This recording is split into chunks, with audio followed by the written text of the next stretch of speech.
ಎಲ್ಲರಿಗೂ ನಮಸ್ಕಾರ. ನಾನು ನಿಮ್ಮ ಆರ್ಜ ಅವಿನಾಶ್, ಇದು ಮೈಸೂರು ರೇಡಿಯೋ. ಇವತ್ತು ನಮ್ಮ ಜೊತೆ ವಿದ್ವಾನ್ ದೇವರು ಸರ್ ಇದ್ದಾರೆ. ನಾನು ಅವ್ರಿಗೆ ಗುರುಗಳಿಗೆ ಒಂದು ಪ್ರಶ್ನೆ ಕೇಳೋದೇನೆಂದರೆ, ಟೈಮ್ ಅನ್ನೋದು ರಿಲೇಟಿವ್ ಕಾನ್ಸೆಪ್ಟು.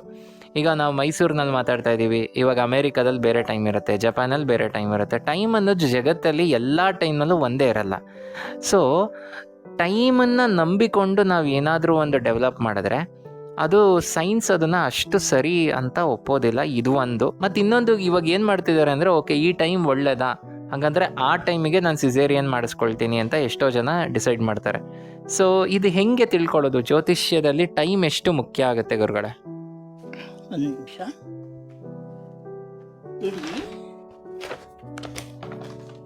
ಇಡೀ ಪ್ರಪಂಚದ ಟೈಮ್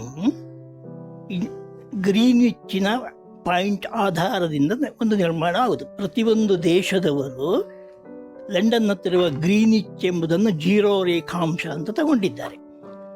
ಆ ರೇಖಾಂಶದಿಂದ ಪ್ರಪಂಚದ ಪ್ರತಿಯೊಂದು ರಾಷ್ಟ್ರಗಳು ತಮ್ಮ ತಮ್ಮ ಗಡಿಯಾರವನ್ನು ಫಿಕ್ಸ್ ಮಾಡ್ತಾರೆ. ಅದಕ್ಕೆ ಅಲ್ಲಲ್ಲಿಯ ಸ್ಟ್ಯಾಂಡರ್ಡ್ ಟೈಮ್ ಅಂತ. ನಮ್ಮ Bharat IST Indian standard time ಉಂಟಲ್ಲ, ಅದು ಗ್ರೀನ್ವಿಚ್ಚಿನಿಂದ ಅಂದರೆ 0 ರೇಖಾಂಶದಿಂದ 5:30 ಗಂಟೆ ಪೂರ್ವ ಉಂಟು. ವಾರಾಣಸಿ ಸಮೀಪ ಬರ್ತದೆ. ಅದು ನಮ್ಮ ಭಾರತದ ಇಂಡಿಯನ್ ಸ್ಟ್ಯಾಂಡರ್ಡ್ ಟೈಮ್. ಅದನ್ನು ಜಾತಕ ಮಾಡೋರು ಆ ಟೈಮನ್ನು ಕೊಡ್ತಾರೆ.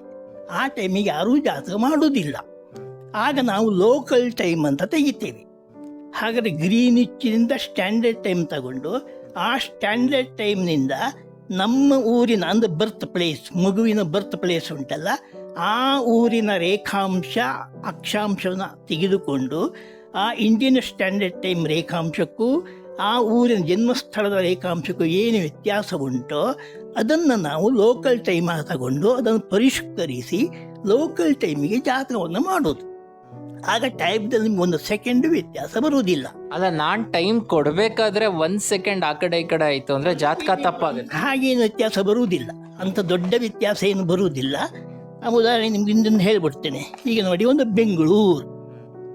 ಬೆಂಗಳೂರು ಇಂಡಿಯನ್ ಸ್ಟ್ಯಾಂಡರ್ಡ್ ಟೈಮ್ದು 5 ಗ್ರೀನ್ವಿಚ್ಚಿಂದ 5:30 ಗಂಟೆ ಪೂರ್ವ, ಆದರೆ ಅದು 0 ರೇಖಾಂಶ.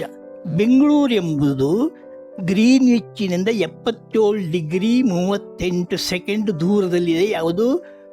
ಬೆಂಗಳೂರು. ಇಂಡಿಯನ್ ಸ್ಟ್ಯಾಂಡರ್ಡ್ ಟೈಮ್ 82.5 ಡಿಗ್ರಿಗೆ ಸ್ಟ್ಯಾಂಡರ್ಡ್ ಟೈಮ್ ತಗೊಂಡಿದ್ದಾರೆ. ಹಾಗಾದರೆ ಬೆಂಗಳೂರು ಇರೋದು 77:38, ಅಂದರೆ ಅಲ್ಲಿಗೆ 4 ನಿಮಿಷ 52 ಸೆಕೆಂಡ್ ಡಿಫ್ರೆನ್ಸ್. ISTಗೂ ಬೆಂಗಳೂರಿಗೂ 4 ನಿಮಿಷ 52 ಸೆಕೆಂಡ್. ಅಂದರೆ ಅದನ್ನು ನಿಮಿಷವಾಗಿ ಪರಿವರ್ತನೆ ಮಾಡಿದಾಗ 19 ನಿಮಿಷ 28 ಸೆಕೆಂಡ್ ವ್ಯತ್ಯಾಸ ಬರುತ್ತೆ. ಈಗ ಗಡಿಯಾರ 10 ಗಂಟೆ ತೋರಿಸೋದಿದ್ರೆ ಆಗ ಬೆಂಗಳೂರು -19 ನಿಮಿಷ 28 ಸೆಕೆಂಡನ್ನು ಮೈನಸ್ ಮಾಡಿ, ಆಗ ಬೆಂಗಳೂರಿನ ಲೋಕಲ್ ಟೈಮ್ ಬಂತು. ಆ ಲೋಕಲ್ ಟೈಮಿಗೆ ಜಾತಕವನ್ನು ಮಾಡೋದು. ಅವಾಗ ಕರೆಕ್ಟ್ ಆಗುತ್ತೆ, 100 ಸತ್ಯ ಬರ್ತದೆ. ಅಂದರೆ ಟೈಮ್ನಲ್ಲಿ ಯಾವ, ಹಾಗೆ ನ್ಯೂಯಾರ್ಕ್ನಲ್ಲಿ ಯಾವ ಟೈಮು? ಅದು ವೆಸ್ಟ್, ಗ್ರೀನ್ವಿಚ್ನಿಂದ ವೆಸ್ಟ್ ಇದೆ, ಅಲ್ಲಿಗೂ ಇಲ್ಲಿರೋ ಅಂತರ. ಈಗ ಒಬ್ಬ ನ್ಯೂಯಾರ್ಕ್ನಲ್ಲಿ ಹುಟ್ಟಿದ್ದಾನೆ, ಬೆಂಗಳೂರು ಪಂಚಾಂಗ ಇಟ್ಕೊಂಡು ನಾವು ಜಾತಕ ಮಾಡ್ತೇವೆ. ಆಗ ಬೆಂಗಳೂರಿಗೂ ನ್ಯೂಯಾರ್ಕ್ಗೂ ಏನು ಅಂತರ ಇದೆಯೋ ಅದನ್ನು 1 ಡಿಗ್ರಿಗೆ 4 ಮಿನಿಟ್ನಂತೆ ಕರೆಕ್ಷನ್ ಮಾಡ್ತಾ ಎಷ್ಟು ವ್ಯತ್ಯಾಸ ಬರುತ್ತೆ ನೋಡ್ತೇವೆ. ನ್ಯೂಯಾರ್ಕ್ ಸ್ಟ್ಯಾಂಡರ್ಡ್ ಟೈಮಿಗೂ ಇಂಡಿಯನ್ ಸ್ಟ್ಯಾಂಡರ್ಡ್ ಟೈಮಿಗೂ 10:30 ಗಂಟೆ ವ್ಯತ್ಯಾಸ ಬರ್ತದೆ. ಅಲ್ಲಿಂದ ಗ್ರೀನ್ವಿಚ್ನಿಂದ ಪಶ್ಚಿಮಕ್ಕೆ ಅದು 5 ಗಂಟೆ, ಗ್ರೀನ್ವಿಚ್ನ ಪೂರ್ವಕ್ಕೆ ನಮ್ಮದು 5:30 ಗಂಟೆ, ಟೋಟಲ್ 10:30 ಗಂಟೆ ವ್ಯತ್ಯಾಸ.